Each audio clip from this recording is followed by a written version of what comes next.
Hello, everyone, and welcome back to another episode of PromptMe.Please podcast. I am super excited today about my guest that came in. I mean, when I tell you this woman is near and dear to my heart, she has seen me in all seasons of my life. She practically has known me all of my life.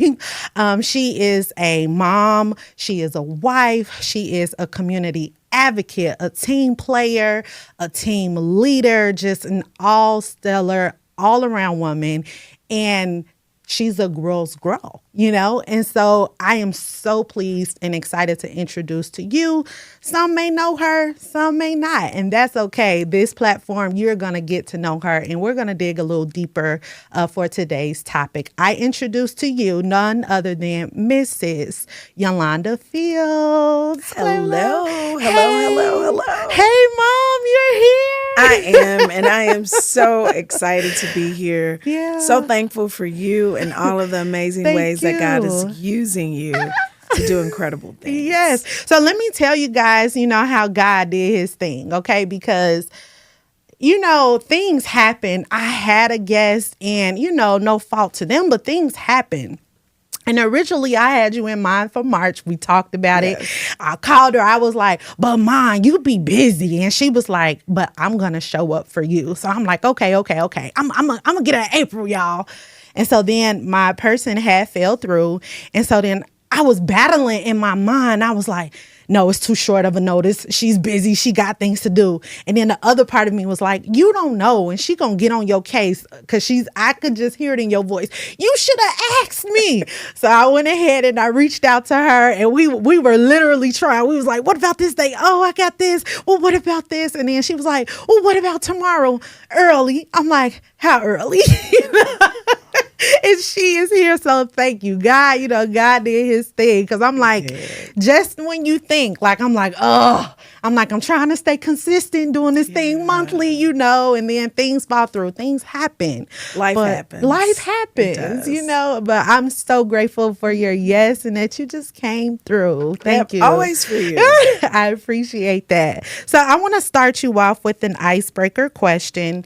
And it is, if you could think of any TV character that is a woman, who is your favorite? It could be TV show, it could be a film, it could be a book.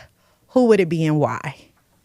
Oh my goodness. That is such a hard one. It's a good one. It is great. It is a great one. Honestly, there are so many phenomenal women in TV and radio and just all the spaces.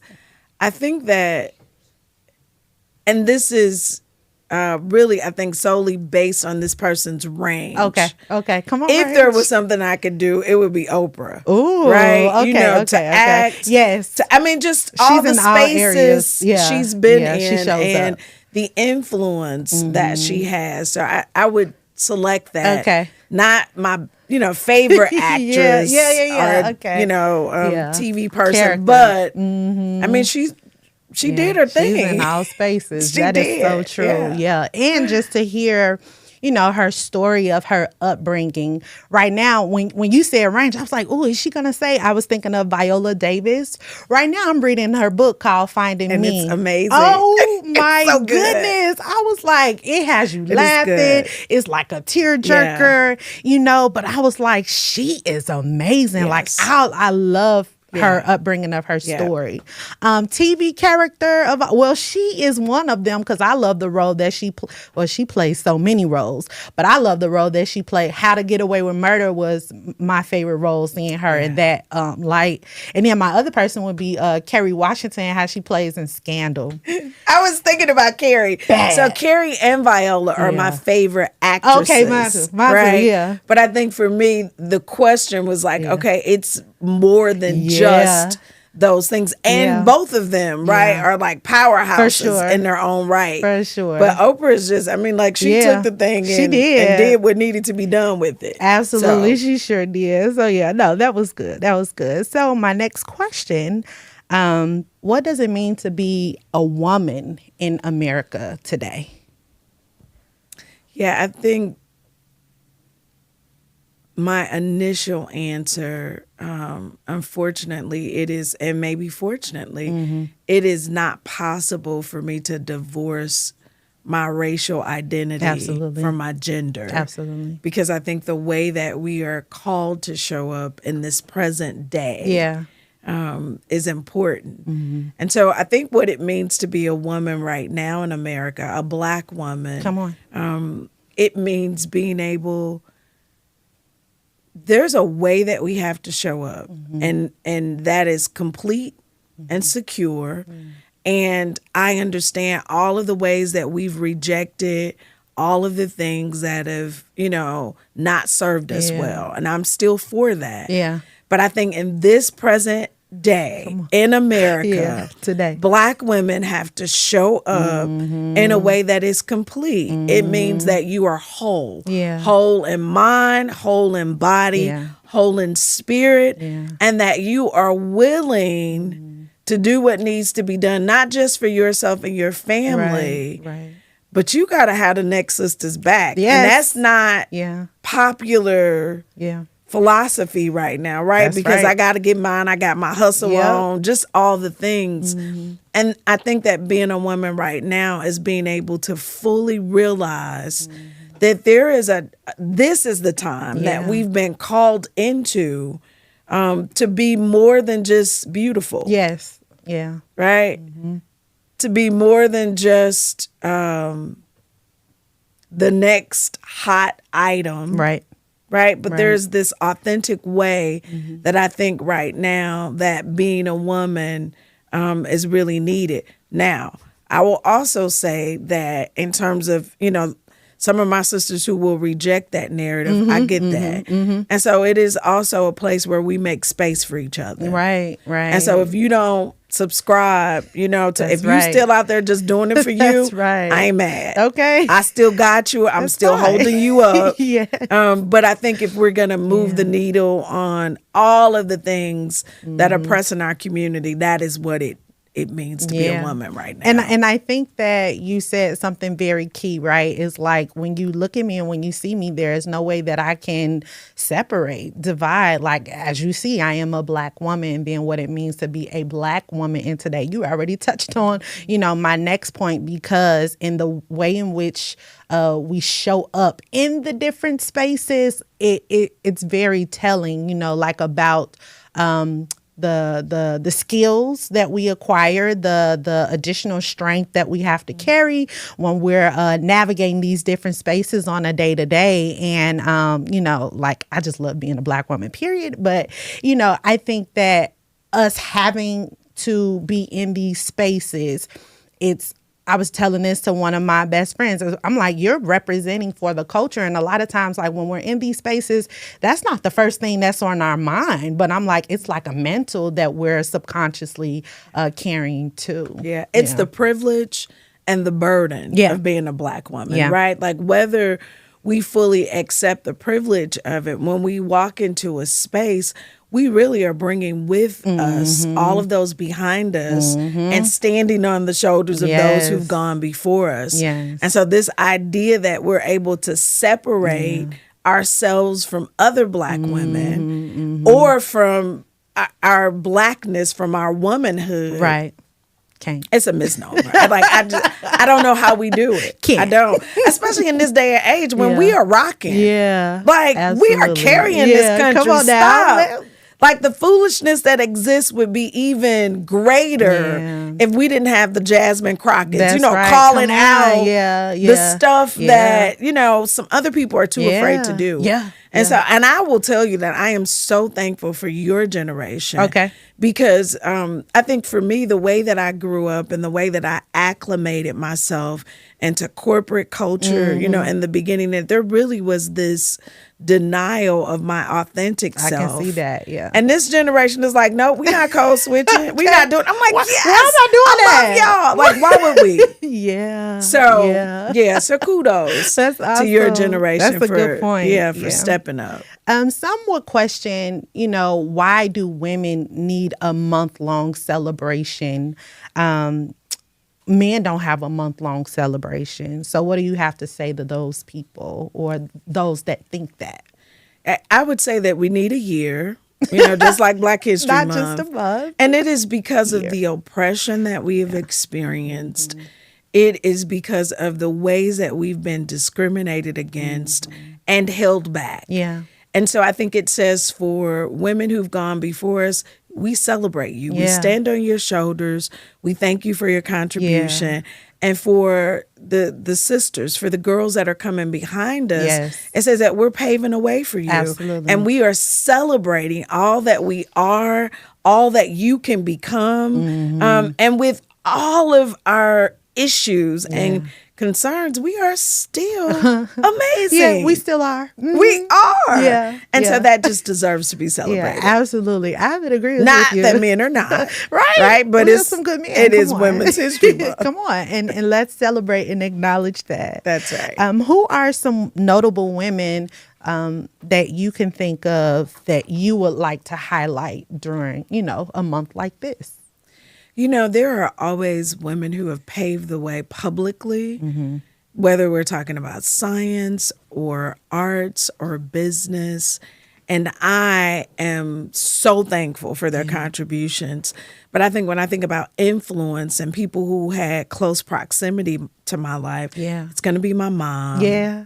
It's going to be Love my her. grandmother. I have been telling her story, really for the last couple weeks. And she was my rock. We talk a lot right now about spiritual formation, but she was the one who really formed my faith. She taught me how to pray. She modeled that. I remember that there were what we call, like conferencing through it. It was the party line then. Right? And she and her friends each subscribed to Southwestern Bell for the party line. And that is where they prayed in the morning. And I had opportunity to witness that. And, she was the one who said to me, be very sure, be very, very sure that your anchor holds and grips the solid rock. Come on. And I mean, it was decades before I realized that was the line of a hymn. But that was the kind of influence. She was my barometer. She could tell when I was a little off. And, she would offer that encouragement, that boost. Like I couldn't fail in her eyes.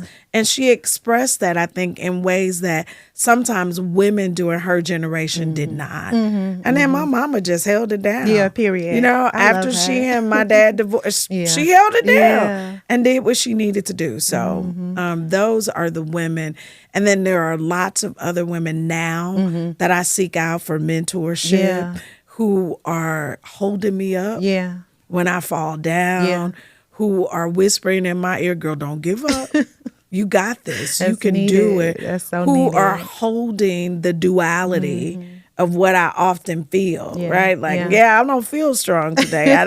I don't feel like an overcomer. And there are women in my life right now in every area, from professional to personal, who are doing that for me. I think something key that you said, and it's kind of like what I've seen you do with others, especially me. Jackie Hill Perry and Megan Ashley, they held like an Acts 242 conference. I love them. And I think like the origin story of the conference was discipleship. I think a lot of times people are missing the key to discipleship. It's like the passing of the baton, the passing of the torch.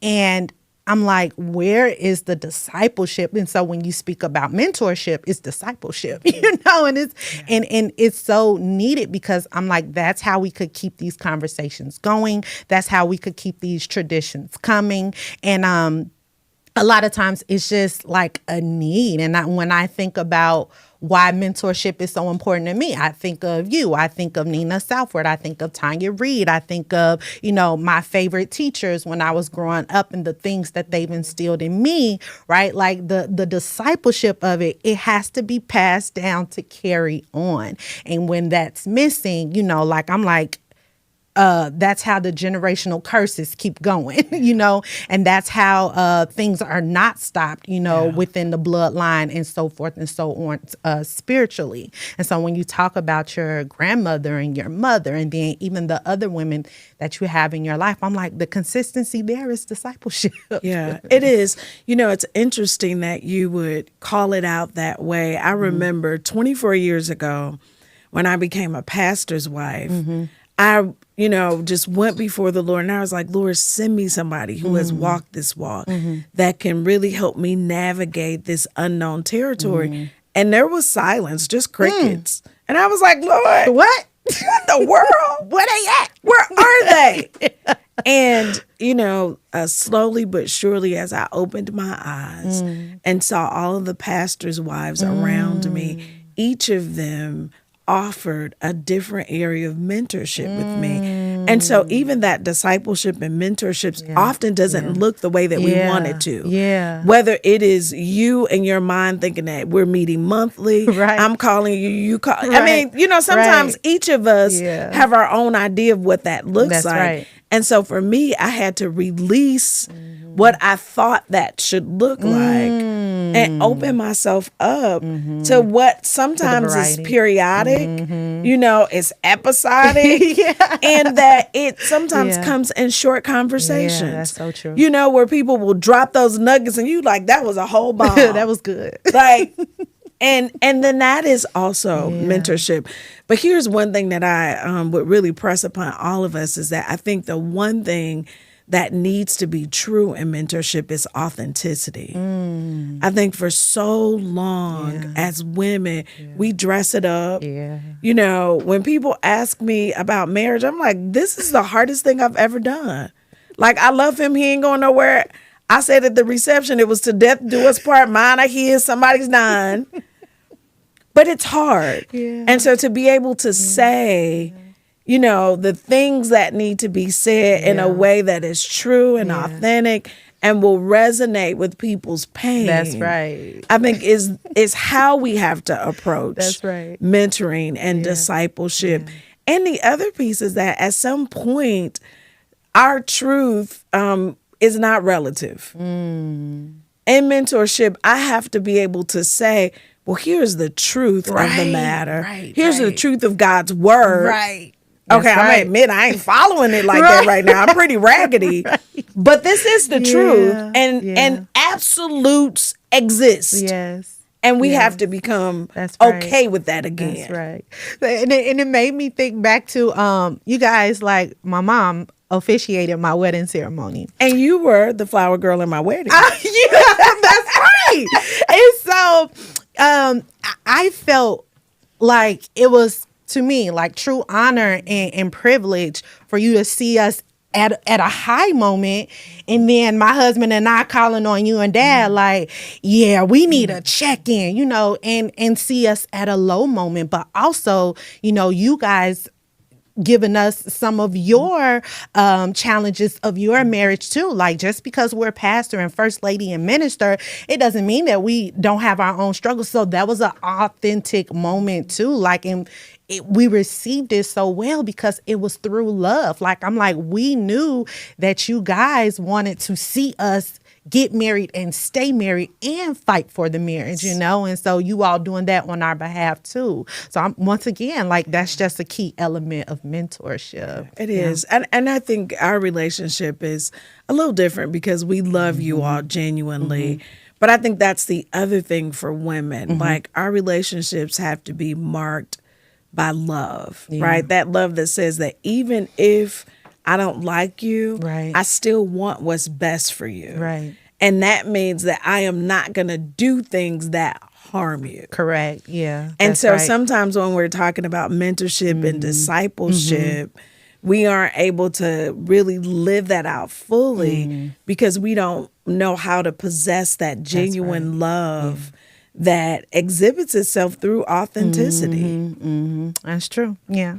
So some may say that women can be mean girls. We can't get along with each other. We're in competition with one another, so forth and so on. So what is your take on it? Do you agree? Do you disagree? Are you like, how can we better support and uplift each other if, some people do have that perspective of us or that experience? I think that some of those experiences are true. Right. I often tell the story that when I got married, I did not have, enough close women to me to have the number of bridesmaids that my husband would have grooms, because at that time in my life, the guys that I was with the guys. I was with the bros. And I was one of those women was like, yeah, I don't do women. Yeah. And I was good with saying it. I didn't feel no kind of way. Yeah. Not realizing it was a reflection on me and not women. Yes. So I think with growth,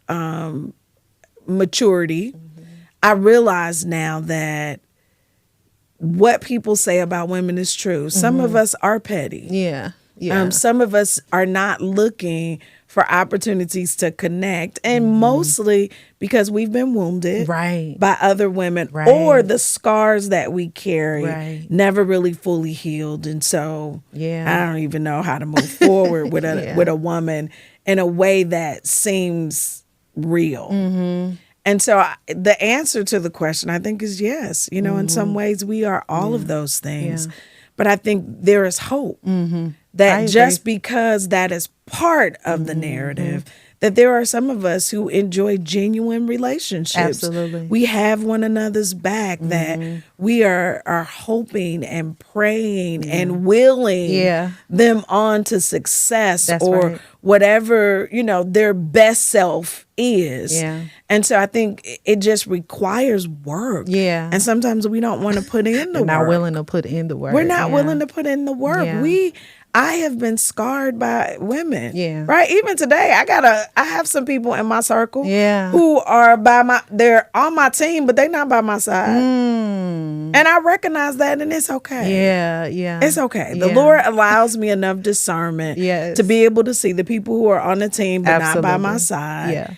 And the high calling is to still love them the same. Right? That's what God has called me to. That is the high calling, is that people's actions don't dictate our reaction. That's right. Right? If we can have enough control through the Holy Spirit to respond the way that He wants us to, then I think that there is a way that we can create the relationships that the people coming behind us can look at and be like, yeah, I want that. Yes.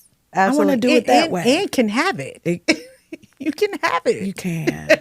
It's possible. It's possible. It's possible. Sure. Yeah. Where does your love for women, or like young girls, and, you know, building and molding them up, where did it come from? Because I want to tell you, like, the work that I do with the young ladies today, it's because of you and what you've like exposed me to, or the lessons coming up. Literally, Miss Wright and I were having a conversation, and we were asking the question of, like, what was the aha moment of, like, you know, you're becoming a young lady or a young woman. And I had told her that was like because it's a no-brainer for, you know, from boys to men. And I was like, well, yeah, what would that thing be for us as young ladies and women? And for me, it was the cotillion. Yep. And we did an etiquette class, but I'm like, they don't do that today. I just don't know where they are really taking place in the spaces, especially in the inner city youth of Chicago specifically. But yeah, like, where did that desire or that passion come from with you wanting to help out women and young ladies? I think it was my mom and my aunt who has since passed, but we grew up, the two of them were inseparable. Okay. And they were very feminine. They were those kind of women. Yeah. And they wanted so much for my sister and I to be able to live fully. And that's not their language, right? It's mine. Okay. But they wanted us to live fully into womanhood. And so the ways that they supported us, the ways that my mom talked to us, she was not a yelling mom. I'm sorry that I am, Mom. I failed. She was not a yelling mom. She was gentle. I did not get that from my mama. I did not.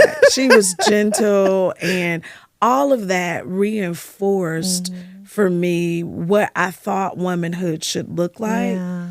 And so by the time I got married, I just knew I wanted girls. And I prayed for that. And I wanted to be able to love them and make them feel comfortable and safe in the ways that my mom and my aunt had provided, for my sister and I. And so, not having girls, and Tati, it was Tati, it was Tamika, it was Shaniqua, and I was like, those are my babies. Like, I love them. You can come to my house anytime. I want you here. I'm creating a room for you, right? Like, it was, and it was because I wanted to be able to give what I got. And I think I've tried to live my life like from that, because that's not a draining space. It's like, no, this is what I like. I want you.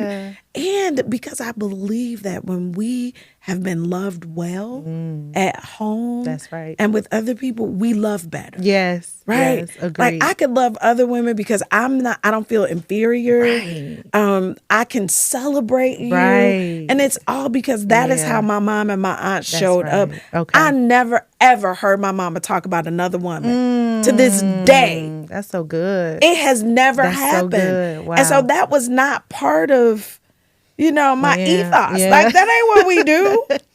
And so I've tried to model that, for my girls, that like, no, we don't tear each other down in that way, even in private, right? There is something about who we need to be, our character, as it relates to how we, form our relationships with other women. That's right. So, and you're a mom, and you have 2 girls, and what you've prayed for, you received. And I understand, there are challenges with motherhood. Was it like Erica and myself and Tamika, we were like the trial run? You were. I mean, I am thankful that I got to spend enough time with you all to understand just a little bit, how girls tick. I was talking to Crystal not too long ago, another one of my babies, and I just recall that she and we had a notebook, and that was kind of how we exchanged thoughts. And I did that with a couple other. But it was just this idea that I wanted to be open, and I wanted you all to have a safe place. That's right. And that I pray now that my girls have that. Yes. That there is some other adult that they feel safe with, that if they don't feel comfortable talking to me, that there's somebody. And also, I think that you made me understand that is okay. Now that I am a parent, I'm not a mom of a girl, I'm a boy mom. But I think that it's very important what you just said. Like, even if I'm not your go-to, that you have somebody, that creates a safe space with you enough that you trust, and that they're helping you make the best decisions for yourself and your future, and that you and that person and I have some sort of relationship and camaraderie too, so that no harm comes upon you. That's right. What lesson have you been taught that caters to your womanhood that still guides you till this day? Yeah, I think in a couple things. So in relationships, my mom would always say, and she's not one that threw out adages and stuff. That's just not her type. She's, she didn't just have ain't the that. issues about. She didn't. Nah. But I'd be ready. her thing was, you can't keep nobody that don't want to be kept. Period. Mm-hmm. And so that taught me very early on how to govern myself in relationships with boys and then men. Right. And it's like, at the first sign that you ain't feeling me like I'm feeling you, it's time to back up. Wow. Okay. And so I think that was, one lesson. I think the other lesson of just determination that, failure really is not final, that we're going to fall, and that's part of the journey, and that we get back up. And I learned that from, so many women around me who helped me up. Yeah. After some failures. And I think in the age that we're living in, where there's such a need to present this perfect front that we haven't made space for failure, right? Like to be able to go to some of my friends, you know what, last week you were talking to me and I was zoned out. I am so sorry. I was so caught up in my own stuff. Right. You know, forgive me. Or I haven't checked in on you. That's like, right. I know right? Like, yeah. And so it's not the big things, although the big things, you know. Yeah.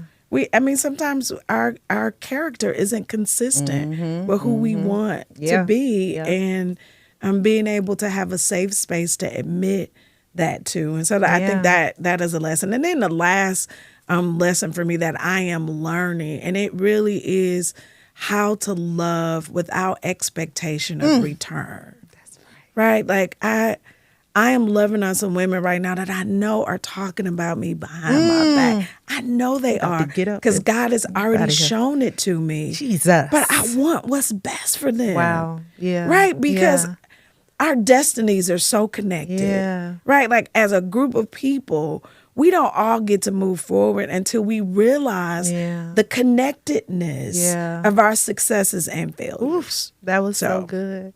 Who's your favorite woman in the Bible? I have a lot, but I'll tell you the one that I'll just call out today, and it isn't that she's my favorite, but I like the way she moves. Okay. Is Abigail. Okay. And so give the people some history of Abigail. You know, Abigail eventually became David's wife, but before that, she was married to Nabal, and you know the Bible says that he was a foolish man, and he got himself into some trouble running his mouth. You know, David's team had really kind of taken care of some of his property and protected it, and they really were just kind of looking for food, and he basically was like, "Yeah, no, I ain't doing none of that." And his servants went to Abigail and said to Abigail, listen, you know, here's the deal. This is what happened. And her response, right? Like she gathered the things in their house. She went and got a horse. She went to David and she appealed to David's sense of humanity and the God in him. But she was quick about it. And I like that particular story because as women, that's how we got to move. We got to move quick. After you get the information, you've got to be able to figure out what your next move is. That's right. And you got to do it quickly because sometimes it really is a matter of life or death. Yes. And this was because David was like, you know what, God, you know, like strike me down if I don't move on this dude and take out his whole household for this foolishness. They was like, ruthless. Ruthless. David was like, listen. And her appeal to him, you know, calmed him. And the way that she did it was just, I was like, that's my girl. That's what I'm talking about. Come on, like, Abigail. We've got to be able to move in that way. And I like that because we sometimes think that there is not duplicity in our own character, right? So in that particular passage of scripture, we see her as this woman who's making moves. Right. She got a strategy. She executes well. Yeah. And then we see her later, you know, really kind of mocking David for praising God and dancing out of his clothes. So for me, it's just it is an example of womanhood that we are not perfect, even though we think we are. Right. That's right. That sometimes we fail and we miss the mark. Good. Yeah, you got to move quick. You I'm do. Like, reread it. Miss Wright and I have conversations about different stories that we reread in the Bible, and we just like, oh my goodness, like understanding it in our adult brain. Yes. Well, God still don't play, but I'm like, he did not play around with these people, so why is y'all playing with these? It's serious. Like, you know, God is a man that does not lie. Yes. He is the epitome of I said what I said. That's right. And I love that. But seeing Esther was another story that I love about a woman because she was cleaning up her cousin's mess. Like, Mordecai, you did this. But he like, please, you know, help me. And, you know, she did. Like, but a woman in leadership in her stature and her position, like she could have stayed in this section, like, following the rules, but she took chances and she stepped out and, did what she had to do to save others. So yeah, I love her story too, yeah. because what she did was on behalf of others. Now Mordecai appealed to her and said, do you think you're going to be safe if all of this rolls out? But she really was moving on behalf of her people. And I just don't know if we have it in us to give those same kind of sacrifices. When I think about all of the women that have gone before us, I just believe that they had us in mind and they still did the hard things, even though they knew that they may not fully benefit from their own hard work and sacrifice. That's good. I want you to finish this prompt. An achievement I am most proud of today as a woman is...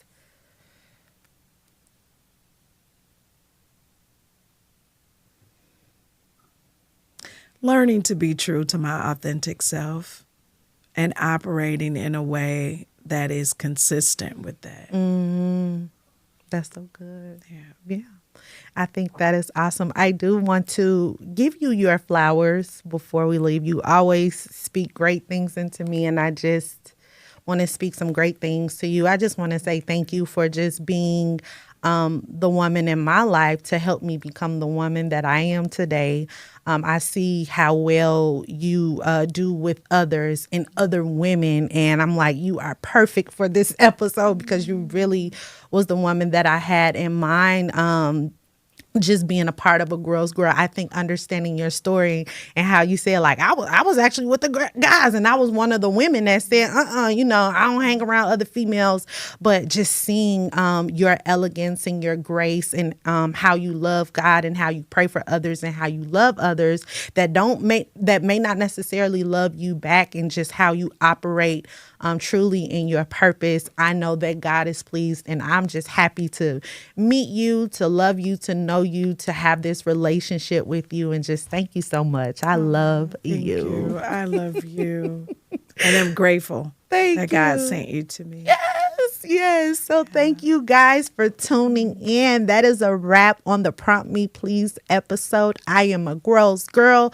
Please like, share, subscribe, drop your comments, share your thoughts with what you think about today's episode. I love you guys. Cheers to growth. Keep growing, keep believing, keep journaling through your journey. Cheers. Bye.